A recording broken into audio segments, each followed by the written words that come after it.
Hello नमस्कार दोस्तों। जय हिंद जय भारत। अभिनव मोटर ड्राइविंग ट्रेनिंग स्कूल की तरफ से आप सभी का स्वागत है। मैं आपका अपना साथी महेश मैकेनिक। आज हम फिर उसी विषय पे बात करेंगे। अब तक मैं आपको हर कक्षा में 20 ऑब्जेक्टिव क्वेश्चन बताता आया हूँ। आज उनकी संख्या बढ़ा करके हमने 40 कर दी है, क्योंकि समय बहुत सीमित है और आपकी सफलता हमारा प्रयास है। तो आज हम बात करेंगे कुछ ऐसे क्वेश्चंस जिनका जानना आपके लिए बेहद जरूरी है। जिनमें पहला क्वेश्चन है,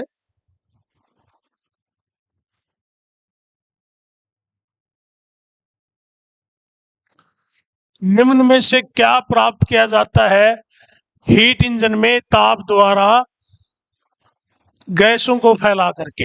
हीट इंजन में गैसों को फैला करके क्या प्राप्त किया जाता है? पहला ऑप्शन है चाल। चाल जो है वो इंजन का आगे का मोमेंट है। सबसे पहले थ्रस्ट किस पे आता है? दबाव पिस्टन पे आता है। पिस्टन शक्ति लेकर के जब चलता है, उसके बाद में क्रैंक शाफ्ट के माध्यम से रोटरी यानी कि घूर्णन गति इंजन प्राप्त करता है। दाब दाब भी नहीं है, इसका सही आंसर है शक्ति। गैसों को फैला करके हीट इंजन में क्या प्राप्त करते हैं? शक्ति प्राप्त करते हैं।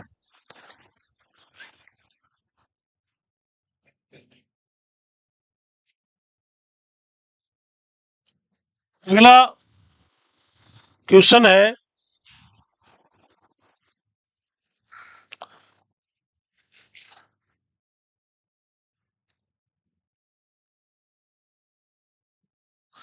एक्सटर्नल कंबशन इंजन का प्रकार नहीं है।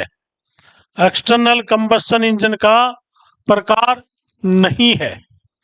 इसमें आपको ये सोचना पड़ेगा कि एक्सटर्नल यानी कि बाहरी दहन इंजन और आईसी यानी कि इंटरनल कंबशन आंतरिक दहन।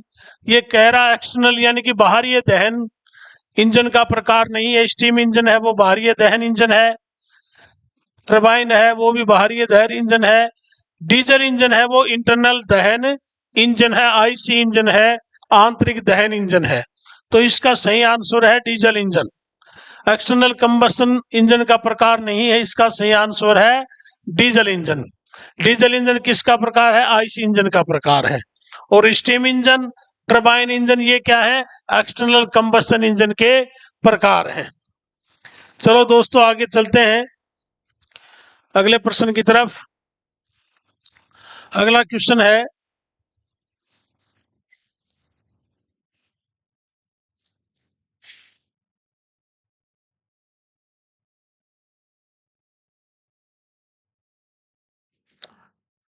इंटरनल कंबस्टन इंजन का प्रकार है।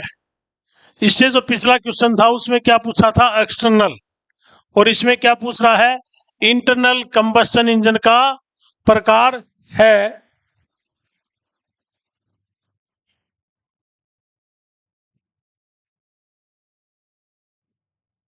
तो इसके ऑप्शन है steam engine, turbine engine, diesel engine. तो इसका आंसर क्या है?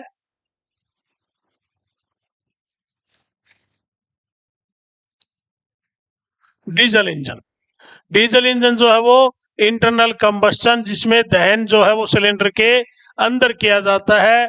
इंटरनल कंबस्टन इंजन जो है वो diesel engine internal combustion engine का एक प्रकार है। चलो अगला क्वेश्चन देखते हैं।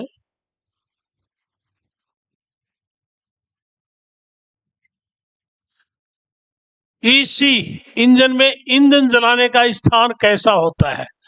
ईसी, अब यहां इसने शॉर्ट में लिख दिया ईसी यानी कि एक्सटर्नल कंबस्टन इंजन, यानी कि जहां जिस इंजन का दहन ईंधन का इंजन से बाहर किया जाता है, उस इंजन में ईंधन जलाने का स्थान कैसा होता है? बहुत कम में ईंधन नहीं जलेगा, क्योंकि गैसों का दबाव पूरा चाहिए, ये गलत है। गोल गोल होगा लेकिन उसमें स्थान जो है वो बड़ा होना चाहिए, इसका सही आंसर है बड़ा। यानी कि बाहरी दहन इंजन में ईंधन को जलाने के लिए जिस स्थान की जरूरत पड़ती है वो बड़ा स्थान होना चाहिए। उदाहरण के रूप में पहले कोयले से जो गाड़ियां चलती थी वो बाहरी दहन इंजन होता था। उसमें एक बहुत बड़ा बॉयलर जिसमें पानी डाल करके उसके नीचे अग्नि यानी कि कोयला जो है ईंधन के रूप में जलाया जाता था और गर्म पानी की भाप से शक्ति प्राप्त करके पिस्टन तक उस शक्ति को पहुंचाया जाता था। अगला क्वेश्चन देखते हैं।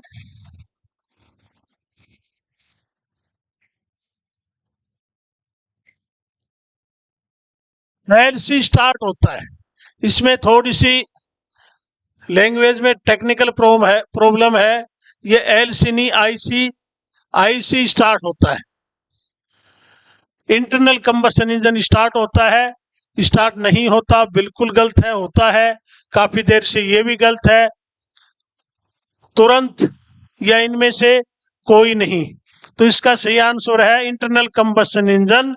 जैसे ही इग्निशन स्विच में अपन स्विच को ऑन करते हैं वो तुरंत स्टार्ट होता है, इसका सही आंसर है तुरंत। अगले क्वेश्चन की तरफ।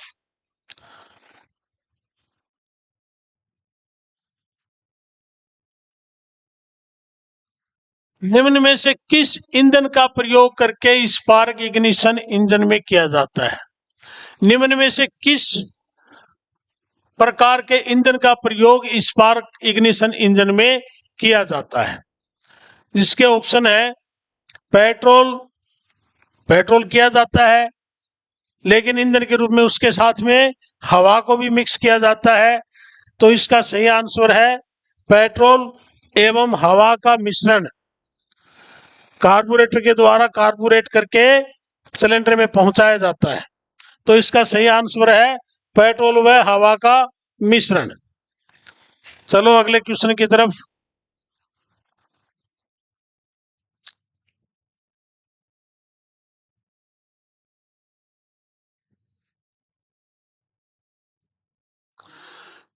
सिलेंडर में ऊपरी सीमा तथा निचली सीमा क्या कहलाती है?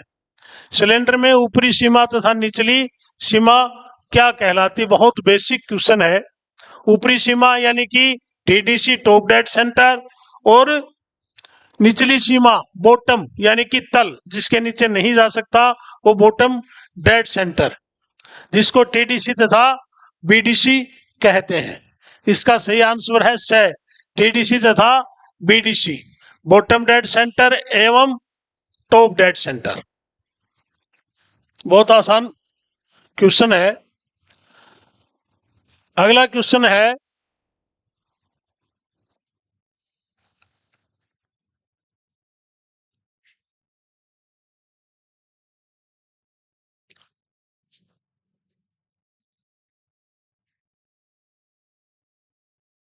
निम्न में से किस क्रिया के हिस्से का एक निश्चित क्रम में बार बार होना क्या कहलाता है? मैंने कल भी आपको इस बारे में बताया था, कोई भी एक क्रिया निरंतर क्रम में दोहराई जाए उसे क्या कहते हैं? उसे साइकिल कहते हैं। और वो क्रिया अगर स्वतः है होती है तो उसको क्या कहते हैं? ऑटो साइकिल कहते हैं। तो इसका सही आंसर है साइकिल। कोई भी एक क्रिया जो कि निरंतर एक ही क्रम में बार बार दोहराई जाए। नेक्स्ट क्वेश्चन की तरफ चलते हैं। वे सभी इंजन जिनमें ईंधन का दहन कार्यकारी सिलेंडर के अंदर होता है कहलाते हैं। वही जो क्वेश्चन पीछे हमने अब पढ़े हैं उसी को इन्होंने थोड़ा सा अलग से घुमा करके, वे सभी इंजन जिनमें ईंधन का दहन आईसी इंजन में होता है उसको क्या कहते हैं? IC engine. इसका सही आंसर है आईसी यानी कि इंटरनल कंबस्टन इंजन, आंतरिक दहन इंजन। अगला क्वेश्चन, पिस्टन की दिशा कंप्रेशन स्ट्रोक में क्या होती है? पिस्टन की दिशा कंप्रेशन स्ट्रोक में क्या होती है? सबसे पहले हमको पता होना चाहिए इंजन में 4 स्ट्रोक होते हैं, सक्शन, कंप्रेशन, पावर और एग्जॉस्ट। प्रथम जो स्ट्रोक होता है सक्शन, जिसे चूषण स्ट्रोक भी कहते हैं, उसमें पिस्टन टीडीसी से बीडीसी की तरफ गमन करता है। दूसरा स्ट्रोक कंप्रेशन, जिसमें सिलेंडर में आई हुई हवा को पिस्टन के द्वारा दबाया जाता है, वह बीडीसी से टीडीसी की तरफ गमन करता है। कंप्रेशन स्ट्रोक में बीडीसी से टीडीसी की तरफ चलता है, यह पिस्टन का मूवमेंट है। इसका सही उत्तर है बीडीसी से टीडीसी की तरफ। अगला क्वेश्चन है, निम्न में से कौन सा आईसी इंजन नहीं है? निम्न में से कौन सा आईसी इंजन नहीं है?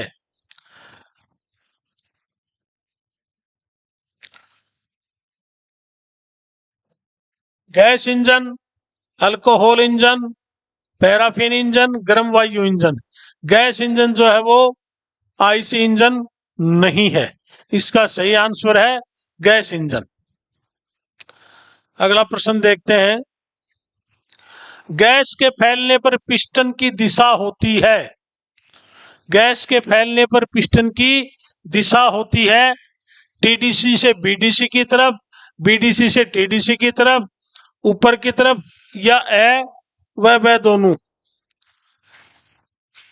कंप्रेशन स्ट्रोक में जब पिस्टन टीडीसी पर पहुंचता है उसी समय इंजेक्टर के माध्यम से गर्म हवा पे डीजल का स्प्रे किया जाता है और इंजन में दहन होता है, जिससे कि गैसें फैलती हैं और पावर मिलती है।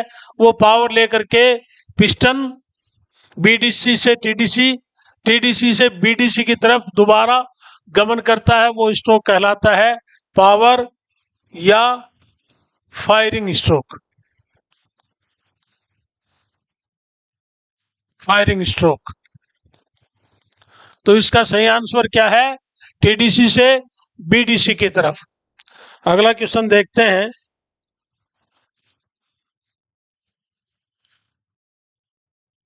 निम्न में से किस कारण से 2 स्ट्रोक इंजन में पोर्ट का प्रयोग किया जाता है? निम्न में से किस कारण से 2 स्ट्रोक इंजन में पोर्ट का प्रयोग किया जाता है? इसके ऑप्शन है चार्ज करने के लिए,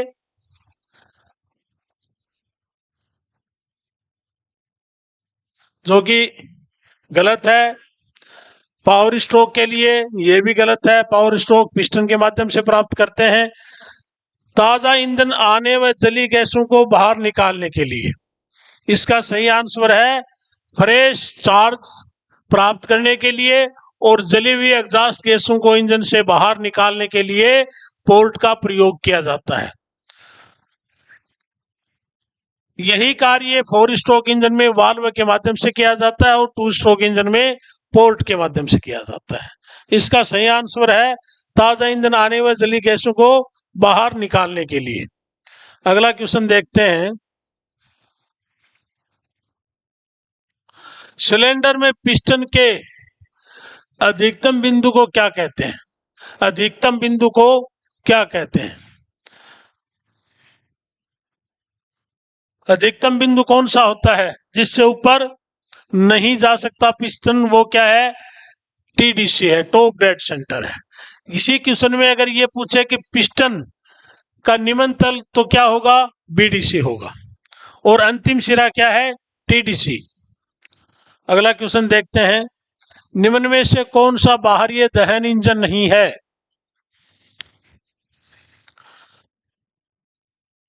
इसका सही आंसर है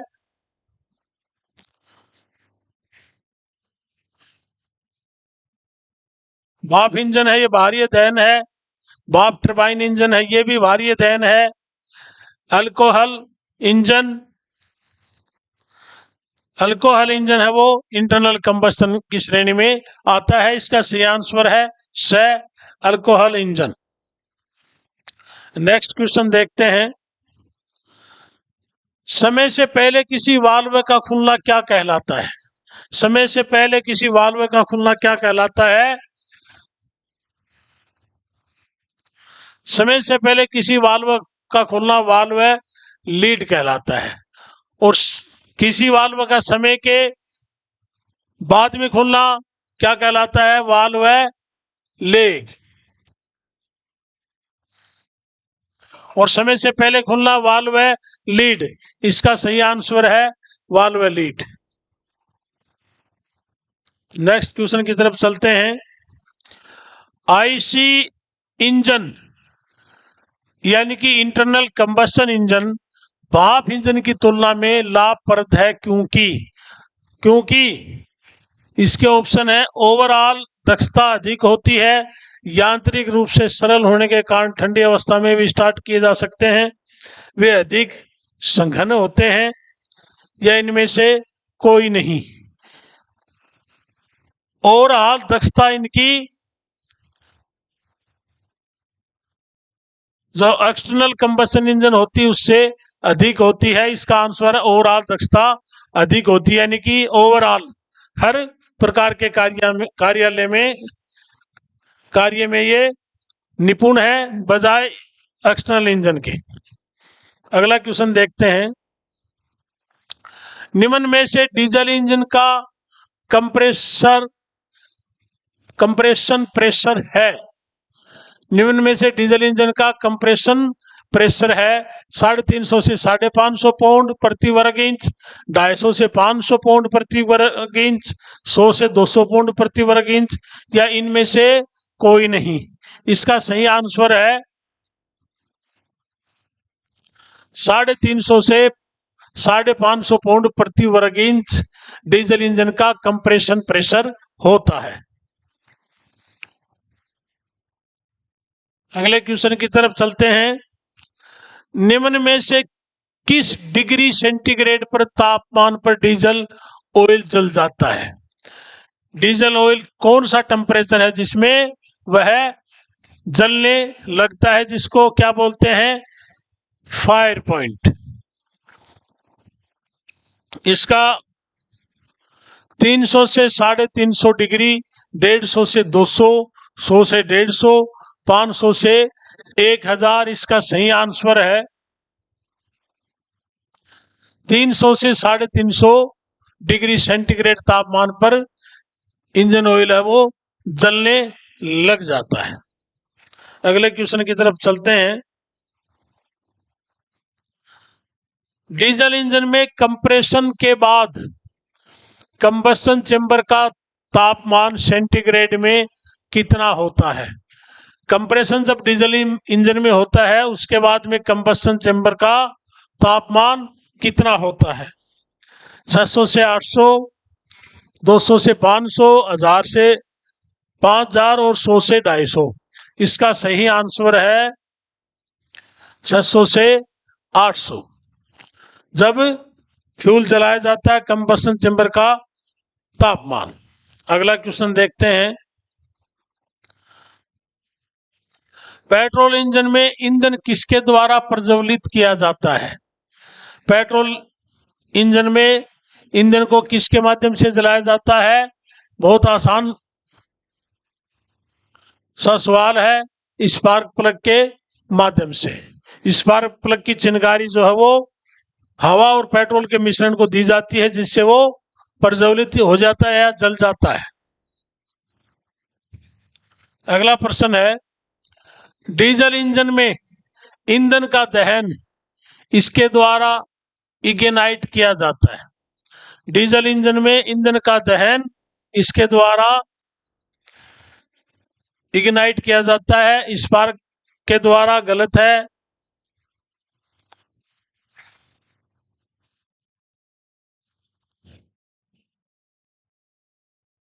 इंजेक्टेड ईंधन ये भी गलत है। दहन के लिए संपीड़ित वायु के उच्च तापमान से, यानी कि हवा को जब पिस्टन गर्म करता है उसके ताप में वृद्धि होती है और उसी तापमान में गर्म हवा के ऊपर डीजल का स्प्रे मार करके ईंधन को जलाया जाता है। इसका सही आंसर है दहन के लिए संपीड़ित वायु के उच्च तापमान से डीजल इंजन में ईंधन को जलाया जाता है। नेक्स्ट क्वेश्चन है, निम्न में से कौन सा डीजल इंजन और पेट्रोल इंजन का अंतर होता है? पेट्रोल इंजन और डीजल इंजन में difference between petrol and diesel engine. वैसे तो इसमें काफी डिफरेंस होते हैं, लेकिन फिर भी पर्सन के हिसाब से सिलेंडरों की संख्या ये नहीं होता। वाल्व की संख्या ये भी गलत है क्योंकि समान होती है। पिस्टनों की आकृति ये भी गलत है, पिस्टन की आकृति भी सेम होती है। ईंधन जलाने का जो प्रोसेस है, जो प्रक्रिया है, वो दोनों में भिन्न भिन्न है। तो इसका सही आंसर है ईंधन जलाने में डीजल इंजन और पेट्रोल इंजन में अंतर है। क्योंकि डीजल इंजन में ईंधन को कैसे जलाया जाता है, गर्म हवा के ऊपर डीजल की स्प्रे के माध्यम से, और पेट्रोल इंजन में हवा और पेट्रोल के मिश्रण को स्पार्क प्लग की चिंगारी के माध्यम से जलाया जाता है। अगला क्वेश्चन देखते हैं। 2 स्ट्रोक इंजन में एक क्रिया चक्र पूरा होता है। 2 स्ट्रोक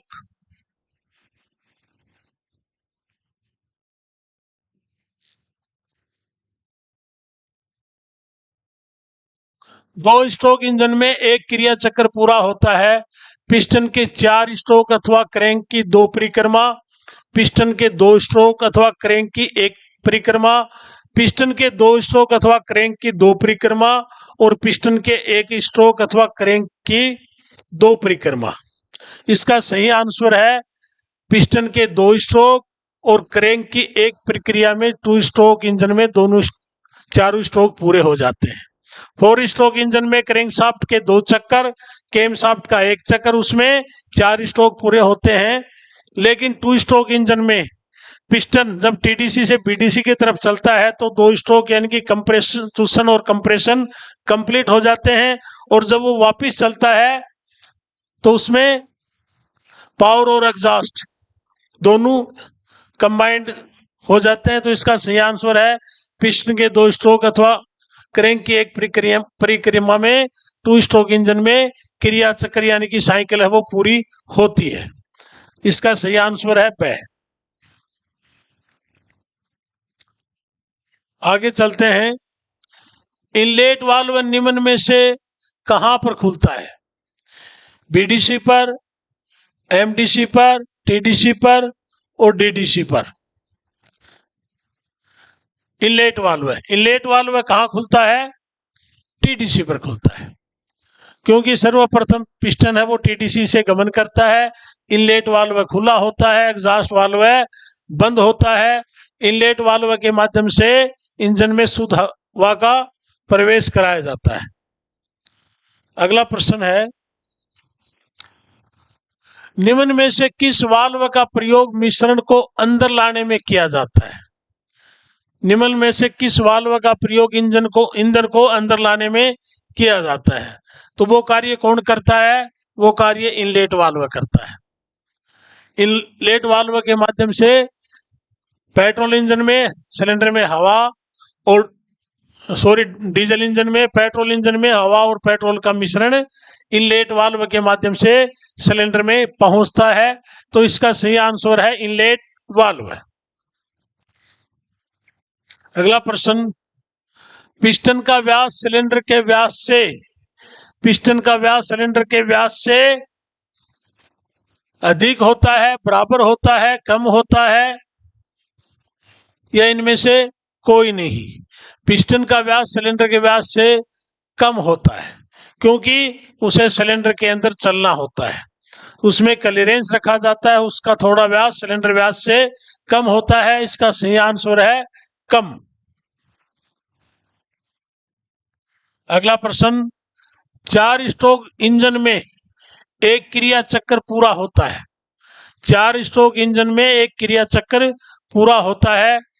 पिस्टन के 4 स्ट्रोक अथवा क्रैंक शाफ्ट की 2 परिक्रमा में, पिस्टन के 2 स्ट्रोक क्रैंक की 1 परिक्रमा, पिस्टन के 4 स्ट्रोक अथवा क्रैंक की 1 परिक्रमा, और पिस्टन के 2 स्ट्रोक और क्रैंक की 2 परिक्रमा। तो 4 स्ट्रोक में मैंने आपको बताया था 2 स्ट्रोक में पिस्टन 2 स्ट्रोक में 4 स्ट्रोक पूरे कर लेता है, और क्रैंक शाफ्ट कितना चलती है? 1 चक्कर चलती है।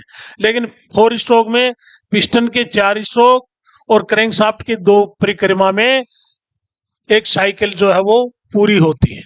तो इसका सही उत्तर है पिस्टन के 4 स्ट्रोक अथवा क्रैंक की 2 परिक्रमा। अगला देखते हैं,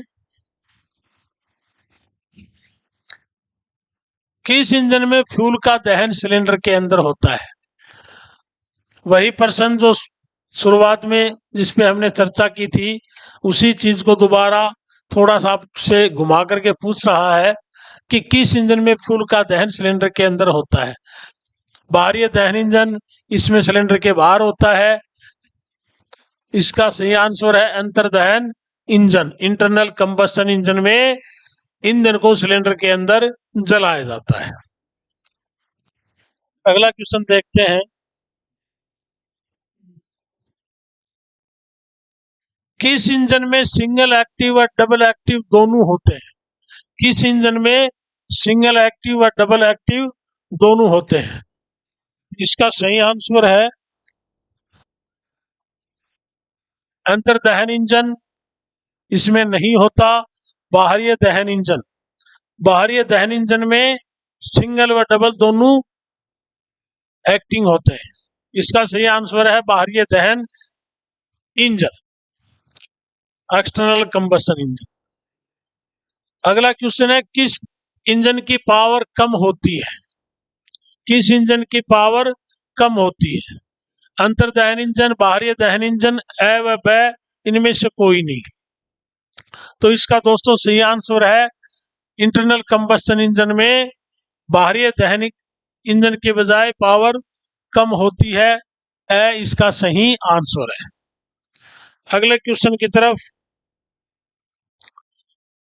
किस इंजन में कंडेंसर की आवश्यकता नहीं होती? किस इंजन में कंडेंसर की आवश्यकता नहीं होती?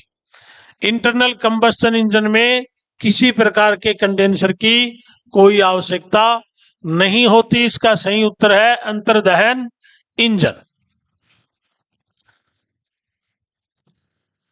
अगला क्वेश्चन, किस इंजन में कम पावर उत्पन्न होता है? किस इंजन में कम पावर उत्पन्न होता है? 4 stroke cycle engine, 2 stroke cycle engine, 3 stroke cycle engine, या इनमें से कोई नहीं? कम पावर किसमें होगी? 4 स्ट्रोक साइकिल इंजन में। 4 स्ट्रोक साइकिल इंजन में 2 स्ट्रोक साइकिल इंजन के बजाय कम पावर उत्पन्न होता है। पिकअप है वो पेट्रोल इंजन का ज्यादा होता है। अगला प्रश्न है, किस इंजन की मैकेनिकल दक्षता अधिक होती है? मैकेनिकल एफिशिएंसी किस इंजन की अधिक होती है? 2 stroke cycle engine, 4 stroke cycle engine. Mechanical efficiency 4 stroke cycle engine की अधिक होती है। और शक्ति विकसित अधिक कौन करता है? 2 स्ट्रोक साइकिल इंजन। तो इसका सही आंसर है 4 स्ट्रोक साइकिल इंजन। अगले प्रश्न की तरफ चलते हैं, आईसी यानी कि इंटरनल कंबस्शन इंजन चूषण, संपीड़न, शक्ति और निष्कासन 4 प्रक्रम आवश्यक हैं। 2 स्ट्रोक इंजन में ये प्रक्रम विलोपित रहते हैं।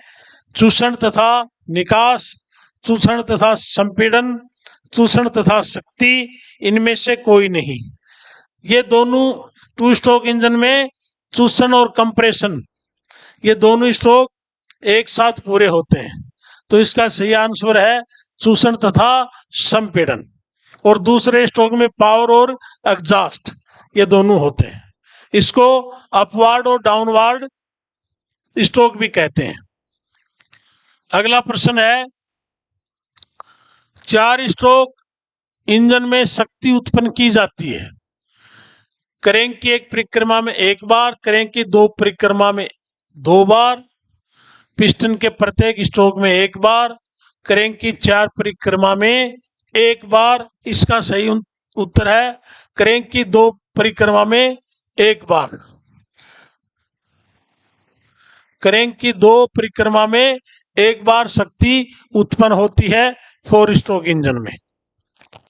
अगला प्रश्न है, 2 स्ट्रोक इंजन में शक्ति उत्पन्न की जाती है। 2 स्ट्रोक इंजन में शक्ति उत्पन्न की जाती है। इसका सही आंसर है क्रैंक की 1 चक्कर में 1 बार। यानी कि 4 स्ट्रोक में क्रैंकशाफ्ट के 2 चक्कर में एक बार शक्ति प्राप्त होती है, 4 स्ट्रोक पूरे होते हैं, और इसमें क्रैंकशाफ्ट की एक ही चक्कर में 4 स्ट्रोक पूरे हो जाते हैं, इंजन को शक्ति प्राप्त हो जाती है।